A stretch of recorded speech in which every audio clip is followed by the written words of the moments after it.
Ребята, всем привет! Да, в общем, выкладываю журнал видео с проблемой стука с задней, с правой стороны. Все, решил на 100%. 2 дня не выкладывал, потому что на 100% не был уверен, что это все сработает. Роман с Иркутска на Toyota Prius. Спасибо тебе, дружище, спасибо огромное тебе за ссылку в боржурнал, который меня выручил как раз с этой проблемой. Парень тоже долго мучился, долго искал, тоже такие же махинации с заменой опор, с заменами стоек. Что только не делал, что только не клеил, не проклеил, ничего не помогало. В общем, ребята, смотрите, чтобы убрать стук с задней части, всего лишь надо прослабить опору гайкой, чтобы шток начинал работать как раз на опоре. Получается, когда мы полностью затягиваем, шток находится в постоянном напряжении, а так как у нас балка ходит, удары идут от самой стойки. И такое ощущение складывается, что стойки хана.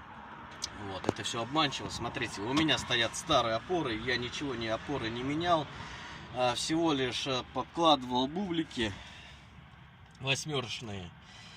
Гайки сменил на тефлоновым вставкой внутри, чтобы не откручивались.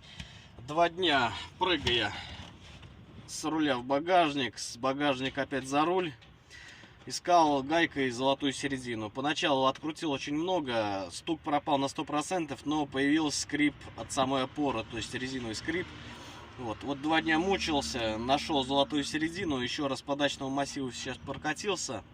Все, то есть по совсем так нехорошим дорогам, можно сказать.